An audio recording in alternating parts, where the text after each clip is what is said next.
présenter Baal. Dans Congo et Ninkolobada, Bisit. Merci. C'est donc oyeba déjà que émission ya idolâtrie donc on va makambo oyo osali ba recherche makasi déjà ezako kita très bien. Dagon dag na mokanda hébreu eli koloba mbisi eli koloba ete nzambe oya ba philistin bal kotaka na ekeko pona explique d'abord na supporter que dag signifie mbisi ekeko oya dago ezalaki na mutu ya mutu et puis na makolo ezalaki te ba representer ya kitsuka ya mbisi. Okay, yango ndongo babenga ngo mbisi. Yango dag mbisi donc ezalaki mutu na mbisi. Yango pe mutaya ko bota ete mais question moko mukela sana avana zonga na Balaam na histoire ya Balaam ndenge kitele. Est-ce que si yoka place bat bazako lo bayete mami wata baza existaka? Ya bazali. Ba mami wata na batati wata neso bazali. Bazaka ndenge ni? Bazana na likolo bazoko bazana nani ya lokola mutu menase bazana nzoto ya mbisi. Merci mingi siko iti oyo ate dagon azalaki na makolo ya mbisi et puis na mutu nini? Mutu. De place on a komonela ete dagon de rien d'autre que mami wata tati wata et que kwana ezalaka na sorte wana. Mais siko oza confeti ke ba dagon ya mikolo wana ekekwana ezalaki. Est-ce que représentation physique na aussi oyoka déjà baza ko confirmer basi ba monaki mami wata to tati wata? Yeah. Bazali. Ya. Aussi oyoka yango to aussi omona yango. Nasi na yoka yango menana mona. Yona no mona te. Aussi omona mutu asi omona déjà ekeko asi omona mami wata. Nanu pe na mona nana yoka yango te mena yoka kaba mo basi ba o ba mona. Kanisi ndeko na ngande place to telemeli. Okoya komona ete bat bazali ko croire ete ba mami wata bazali. Oya komona ete bat bazali ko croire ete batati wata bazali e bato bazali ko bosa na ete ba Philistin bango pe bakanisa ka bongo ke dagon représentant ya nini ya nzambe na bango Baal ke azalaki na sorte na ko yo contrôler mai ya wana batiaki na dessin mukila ya mbisi. Deja ko ipe ko na mabele ko contrôler mokili batu nde ya mwana lakini forme elonye nini ya mutu mais en réalité sere izata wana mutu to ko lobela ngo traiter ba page za ko ya a part biloko nzambe asala Satan asala eloko moko te mutu moko pe otia ko sala eloko moko pe na mokili oyo te.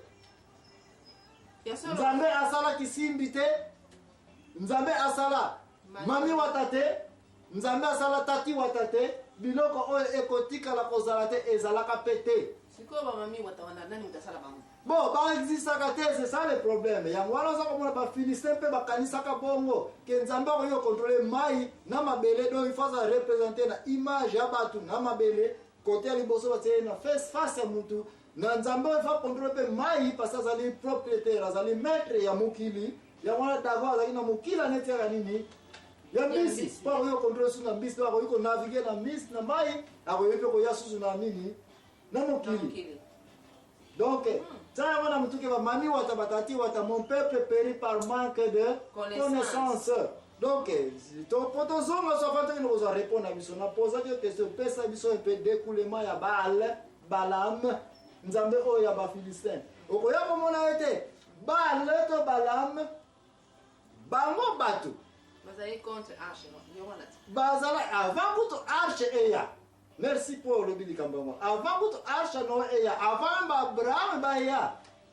Ça wana mtuke Baal a existé depuis bataille ba Noé. Ya wana za komona ke Noé pe a existé avant nini? Tour ya Babel. Babel. Ba wonde ba Philistin ba bikolo wana nyonso. Ya ba mboka ba za ko ndima na nzambe oya Baal. Ba tanta kempe ko sala ke tika toko matina likolo ya tata nzambe. Poto kutana na Baal nani lisusu? Nzambe na bango. Poto kutana na nzambe. Batu mingi balo bakaite bana ya Moyen-Orient na wana bakaiko toka Tour de Babel eza komata. Bwana omona nzambe na likolo. Ngapi yango kana yebi? Ya ngwana mekeba. Nzambe bazako luka komona eza nzambe ya Israel te. Ezali Balaam ya ngwana Tour de Babel. Nzambe wana bazako luka bakende kokutana na ye. Ya ngwana vrai nzambe ya bomoi. Doko lobela ye après tant to ko comprendre que signifie idolâtrie amona ke to bazali kozala ça les qui forme idolâtrie yango nzambe apanzaki bango première fois apanzaki bango yango wana apesi bango confusion confondre balangue bani tout aller oyo bautine kende kozwa brique ya merci kozwa mbeli tout de Babel ezali premier monument représentant nini idolâtrie na mokili oyo ya mibale tant bapanzi bango base regrouper sur ndambo wana bayesu ko créer même mouvement loka ya balame qui est basé bali ko sacrifier batu na liwa ba masumu ndenge na ndenge nzambe alingaki biloko bana ko nzambe ko panza bango sur na deuxième tour ani na tour de après tour de Babel ya ko panza bango sur na tour nini sisi na tango ya Noé ayeko kotsa déluge mai apanzi batu nyonso na mabele provoquer na mamisala oyo ya idolâtrie ya église to secte to croyance ya nani ya Babalam. Okay. Babylone. Osema kama Babylone. Oui, yebisanga pe nini oyo bina tu Babylone. Non, Babylone ezali kaka baza koluka susu bakutana suna nani. Non, Babylone place chez na place oyo échoué lisusu. Parce que Babylone ezali ville oyo ezalaki na Moyen-Orient bat balinga ko sambela te. Nzambe atindaki nani? Basali na ye bakende koteya na mboka ya nini? Ya Babylone bat balonga na kobomana na masumu na bikobo baboyaki. Yango na Nzambe asalaki nini na Babylone? Abikisi kaka nani?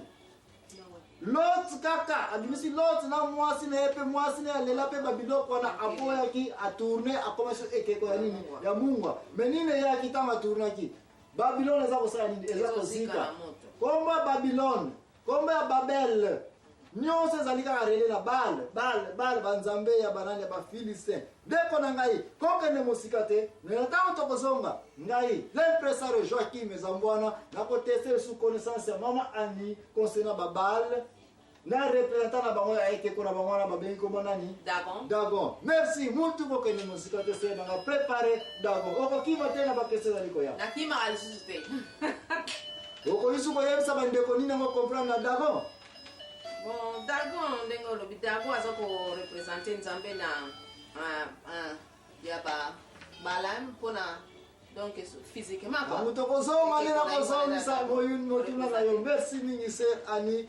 Merci yo mzali activiste na biso poka lelo mutu ko kene mosika te to kene suko za mwa repo na biso.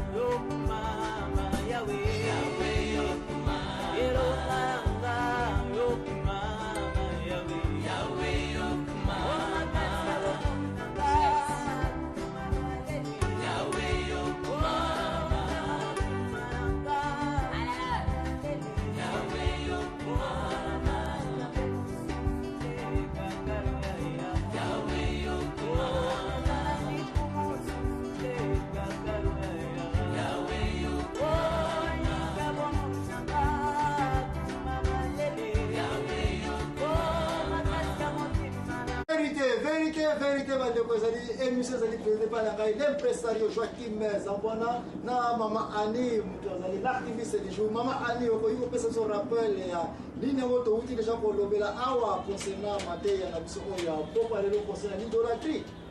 Bon, touti kolobela tina ya idolâtrie elingi koloba tina nini ezali croyance foi makanisi andewo ya Nzambe. Merci mingi.